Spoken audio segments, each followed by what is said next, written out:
हमारे Recording चुंबक stopped. Ratna. Recording in progress. आइए महाराज साहब से मिलाते हैं, ध्यान सागर जी महाराज से, जो बहुत रिंझे मिंजे हुए और शास्त्र से प्रवीण हैं और आगम के अनेक तत्वों से निहित हैं।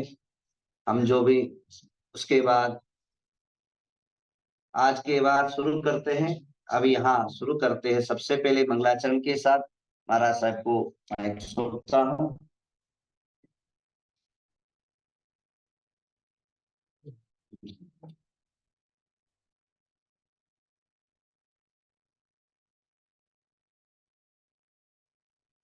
दोनों बस, बस।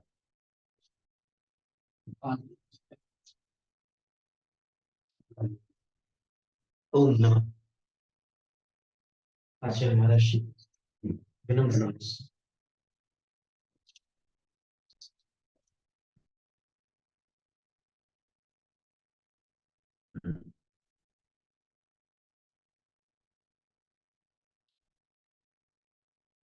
आज का जो ज्वलंत प्रश्न है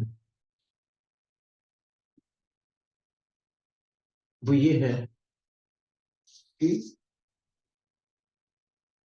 परम पूज्य हमारे दीक्षा शिक्षा गुरु आचार्य विद्यासागर महाराज श्री इस समय अस्वस्थ चल रहे हैं और उनके स्वास्थ्य लाभ हेतु सर्वत्र आराधना चल रही है। यहाँ कुंतुगिरी क्षेत्र पर भी गणधर आचार्य परम पूज्य कुंतु सागर गुरुदेव बार बार पूछ रहे हैं कि क्या स्थिति है, मुझे समाचार देते रहें। तो जो उत्कंठा है सबके हृदय में वो ये है कि जैन सिद्धांत में क्या कोई ऐसा अनुष्ठान भी है जो हम करें और दूसरे लाभान्वित हों? क्या ऐसा कोई प्रावधान है? तो इस विषय पर आज आगम के अनुसार विचार करते हैं। हमें इस बात पर बड़ा आश्चर्य होता है कि आचार्य विद्यासागर महाराज श्री की जो धारा है वो धारा सारे संघों में जो धारा चल रही है उससे कुछ मत भिन्नता को लिए हुए चल रही है, लेकिन मतभेद होने पर भी सब लोग उनके स्वास्थ्य लाभ की कामना कर रहे हैं। और आचार्य कुंतु सागर महाराज श्री ने तो हमारे माध्यम से वहां पर एक समाचार तक भिजवाया और ये कहा परसों कि मेरा नाम लेकर के कहो कि मैंने ये समाचार दिया। तब ऐसा लगा कि मतभेद होने पर भी हृदय की सद्भावना का जीवित रहना साधुत्व का लक्षण। कभी भी साधु के अंदर सद्भावना है विकृत नहीं होती, सद्भावना कभी भी समाप्त नहीं होती। अब सिद्धांत से विचार करते हैं। कार्तिकेय अनुप्रेक्षा ग्रंथ में लिखा है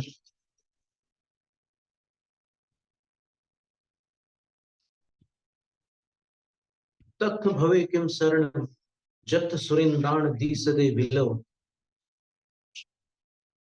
हरिहर बंबा दिया कालेण कवलिया जत। वहां कौन किसकी रक्षा कर सकता है जहां इंद्रों की भी आयु क्षय को प्राप्त हो जाती है और जहां हरिहर ब्रह्मा आदि सब काल कवलित हो गए, वहां कौन किसकी रक्षा कर सकता है। फिर उसके बाद की 25वीं गाथा में लिख रहे हैं कार्तिकेय अनुप्रेक्षा में आचार्य कुमार स्वामी कुमार देव की मंत्र तंत्र मणि देव देवी क्षेत्रपाल आदि कोई भी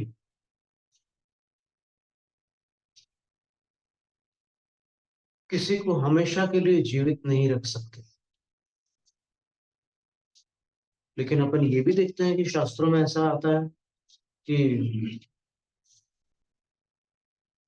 अनंतमती, चंदन बाला, रेण मंजूषा, श्रीपाल आदि, जीवेंद्र कुमार आदि अनेक लोगों की रक्षा देवों ने की है। ये भी अपन पढ़ते हैं। तो कहने का तात्पर्य ये हुआ कि जहां पुण्य है, अपन देखते आ रहे हैं कि बाल्यकाल से लेकर आज की तारीख तक, आज की दिनांक तक, विद्याधर से विद्यासागर तक, वो पुण्य की जो रेखा है वो ऊपर की ओर ही जाती चली गई है। तो उसमें ये समाधान आता है, जैसे एक प्रश्न है कि तीर्थंकरों का ठाठ अन्य केवलियों के पास क्यों नहीं होता, जबकि सारे केवली नौ केवल लब्धियों से संपन्न होते हैं, वही गुणस्थान होता है उनका, लेकिन बाहर से अंतर क्यों होता है? तो उसका समाधान ये होता है कि जो औदयिक भाव है उनमें अंतर, शायिक भाव तो सबके समान, लेकिन औदयिक भाव में अंतर। तो ये सरल भाषा में ये समझो कि उनका पुण्य प्रबल है। तो बात ऐसी है कि इसको शास्त्रों में शांति कर्म कहते हैं, कि जब कभी किसी की स्थिति चिंताजनक होती है तो फिर उनसे जुड़े हुए जो लोग हैं, चाहे वो भक्तजन हो, चाहे फिर उनके सधर्मा जन हो, चाहे बड़े हो छोटे हो, कोई भी हो, सब जाप्य करते हैं।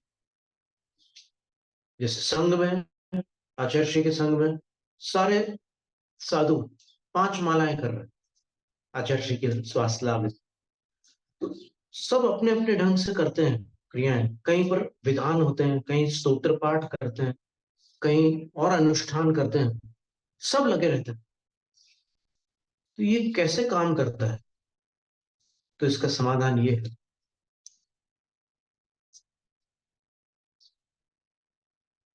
कि शांति कर्म से अशांति दूर होती है। शांति कर्म करने वाले का मन जिस कारण से अशांत है उसका निवारण होता है, और उसका निवारण होने पर शांति प्राप्त होती है। और उसके लिए जो कर्मों की स्थिति है, अपने कर्मों की स्थिति, दूसरे के कर्मों की स्थिति, जहां रिद्धियों का वर्णन आता है वहां पर बताया है कि जिन साधुओं के पास आशीर्वाद संबंधी रिद्धि होती है उनका आशीर्वाद हमेशा फलित होता है।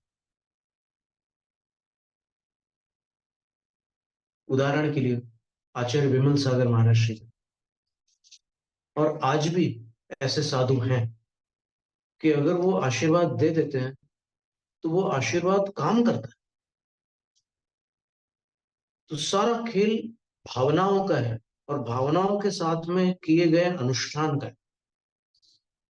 अकेली भावना काम नहीं करती, अकेला अनुष्ठान काम नहीं करता।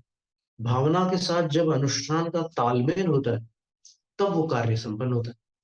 एक उदाहरण, डॉक्टर दीपक चोपड़ा ने, किसी के पास माला है? डॉक्टर दीपक चोपड़ा ने बताया कि अपनी भावनाओं में कितना बल होता है। उनकी एक पुस्तक है, एजलेस बॉडी टाइमलेस माइंड। उन्होंने बताया कि देखो, जड़ पदार्थ है, ये जड़ वस्तु है माला, इसमें चेतना नहीं है, लेकिन फिर भी इस माला पर आप हमारे हाथ को देखिएगा, हमारे हाथ बिल्कुल स्थिर है, लेकिन केवल अपनी भावना से क्या होता है देखो आप।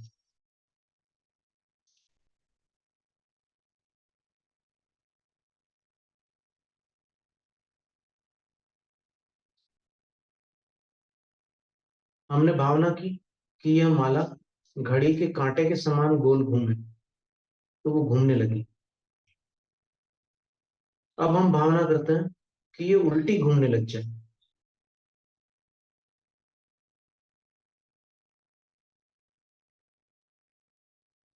तो ये उल्टी घूमने लग गई। इससे ये प्रमाणित होता है कि अपने भावों में और अन्य द्रव्यों में कोई निमित्त नैमित्तिक संबंध है। समय सार ग्रंथ में 265वीं गाथा की टीका के अंदर ये लिखा हुआ है कि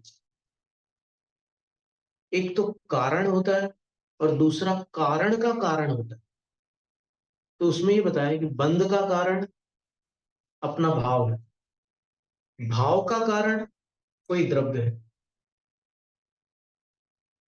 और इसीलिए कहते हैं कि मूर्छा परिग्रह, मूर्छा एक प्रकार का भाव है, तो क्या ये पर वस्तुएं परिग्रह नहीं है? बोले नहीं, इन वस्तुओं के कारण अपने अंदर मूर्छा उत्पन्न होती है, इसलिए इन वस्तुओं को हटा दो, इनका त्याग कर दो, तो मूर्छा समाप्त हो जाएगी। मूर्छा समाप्त होगी तो भाव समाप्त हो गया, और भाव समाप्त हो गया तो बंधन समाप्त हो गया, क्योंकि भावों से ही तो बंधन हो रहा है। तो इसी प्रकार भावों से किसी का भला भी हो सकता है, किसी का बुरा भी हो सकता है। अगर कोई व्यक्ति बार बार किसी का बुरा चाहता है तो कुछ समय बाद सामने वाले को तकलीफ होने लग जाती है, और अगर बार बार किसी का भला चाहता है तो सामने वाले को आराम मिलने लग जाता है। तो ये सारी चीजें जैन सिद्धांत से संगत बैठती है, और समय पाउड़ की उन पंक्तियों से तो ये बात प्रमाणित होती है कि कारण कारण का कार्य, कारण तो आचार्य का पुण्य है, और कारण का कारण क्या है? भक्तों की आराधना अथवा सधर्माजनों की आराधना। तो इस प्रकार सिद्धांततः देखा जाए तो कार्य असंभव नहीं है। जो प्रश्न आता है ना कि कितने जल्दी आना आराम मिलेगा उनको, तो वो दोनों के तालमेल से कार्य की सिद्धि होगी, उनका पुण्य और अपना पुरुषार्थ। क्योंकि उनकी स्थिति ऐसी है कि शरीर उनका शिथिल है और उनकी रुचि भी नहीं, क्योंकि कोई भी साधक अपनी साधना में रुचि रखता है, वो जीवन का लोभी नहीं होता। तो इसलिए ये जो तालमेल है, इसको समझ करके सब लोग अपना कर्तव्य पूर्ण करें। बस इतना ही यहाँ पर आगम से हम आपके सामने कह सकते हैं। और यहाँ पर एक प्रभावशाली और कर्नाटक में बड़े बड़े राजनेताओं को अपने चरणों में नतमस्तक कराने में समर्थ गुणधर नंदी आचार्य महाराज साक्षात विराजमान है। उनके श्रीमुख से भी अपन कुछ अवश्य सुनना चाहेंगे कि उनके पास भी कुछ अनोखे समाधान होंगे। नमस्कार जी।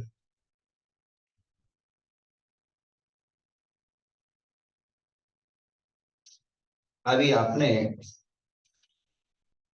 भावना और साधना, ये दोनों जो है चर्चा की। पूजा पाठ अनुष्ठान आराधना और जाप से होता क्या है? जो बीजाक्षर है, यह जब उच्चारण होते हैं, जब मुख से अंतर्मना से स्फुटित होते हैं, तो शरीर के अंदर स्पंदन शुरू होता है। एग्जाम्पल लीजिए, मृत्युंजय मंत्र। हम लोग मृत्युंजय जाप भी करते हैं जब भी कोई अस्वस्थ मनुष्य हो जाए। तो अभी जो है हमारे दिग्गज जगत के अंदर पूजनीय और आचार्य श्री विद्यासागर जी महाराज अस्वस्थ हैं। हम सबसे पहले एक बार उनके लिए मृत्युंजय जाप भी कर लेते हैं, सभी सार्वजनिक रूप से। जूम पर, यूट्यूब पर या परस्पर देख रहे वे लोग भी हाथ जोड़ ले और मन के अंदर एक भावना बना ले। उसके बाद चर्चा कर लेते हैं। मन के अंदर एक कामना बना ले, उनकी आयुष्य दीर्घायुष्य हो, उनकी स्वस्थ शीघ्रता से हो, आकुलता व्याकुलता से रहित जीवन हो, और उनकी जो चर्या है, उनकी जो मानसिक स्थिति बिल्कुल स्वस्थ हो। यह भावनाओं के साथ हाथ जोड़ लीजिए और प्रार्थना के साथ आज मृत्युंजय जाप शुरू कर लेते हैं। ओम राम नमो अरहंताणम। ओम ह्रीं नमो सिद्धानम, ओम ह्रूं नमो आयर्याणम, ओम ह्रौं नमो वज्रायाणम, ओम रः नमो लोये सवसाहुनम। श्री आचार्य विद्यासागर नामधेयस्य सर्वरोग नाशे नाशय आयुष्य वर्धय वर्धय सर्व विघ्ना निवारे निवारे स्वाहा। अब ये मंत्र है मृत्युंजय मंत्र। मृत्युंजय मंत्र आप जब भी बोलेंगे तो नाभि के अंदर स्पंदन होगा। देखिए, ओम नमो अरहंतानम, नाभि जो है अंदर खिंच जाती है। अब ध्यान रखिए, जो बॉडी चलती है वो 2-3 वस्तु से चलती है। एक तो श्वास, ये भी प्राण है, और अंदर जो है किडनी, लिवर आदि जो ऑर्गन्स है, इससे जो है वो ये बॉडी देह जो है संचालित होता है। तो आप जब ओम बोलते हैं, ओम बोलते ही जो है नाभि जो है अंदर खिसक जाती है। तो वहां जो भी लिवर, किडनी या अंदर के जो ऑर्गन्स है उसका मालिश धीरे धीरे से होता रहता है। आप लोग 108 बार जाप करेंगे तो नाभि भार, पेट भार, तो इस प्रकार अंदर की जो ऑर्गन्स है उसका जो है स्पंदन हो जाता है। और उसको स्पंदन करने से वहां जो भी ऊपर वायरस है, वहां जो भी सूजन है, वहां जो भी विकृति है, वह धीरे धीरे नाश को प्राप्त होती है। अब ये अपना हुआ, दूसरे को कैसे संभव है? अब ध्यान रखिए, भावना भव नाशनी, भावना भव, भावनाओं से भोग का नाश भी होता है, भावना से और भोग का भी नाश होता है, भावना का भव संसार भी वृद्धि होता है। अनेकों उदाहरण पाए जाते कथानकों में कि हिंदू शास्त्र में पाया जाता है यमराज को भी रोका गया है इस मंत्र शास्त्रों से। और हमारे यहाँ वो कल्पना नहीं है यमराज की, हमारे यहाँ तो कर्म, आयुष्य कर्मों की परिकल्पना है। जब जाप्य से नमोकार मंत्र से एसो पंच नमोकारो सौ पावप नाशनो, ये नमोकार मंत्र से सभी पापों को नाश होता है। तो आयु रूपी जो ये है कर्म है उसको भी क्षय होता है। अगर जाप्य से जब भी शुक्ल ध्यान की प्राप्ति होती है तो जैसे जैसे शुक्ल ध्यान में आदमी तल्लीन हो जाता है, तो जो है वहां भी जो पिंडस्थ, पदस्थ, रूपस्थ आदि है उसमें बीजाक्षर का ध्यान का चिंतन किया। तो ये बीज है, ये कर्मों का क्षय का भी कारक है और आत्मिक उद्धार कारक भी है। तो इसके अलावा मनुष्य के अंदर जब भावना के साथ, अब एक होटल में खाना खाते हो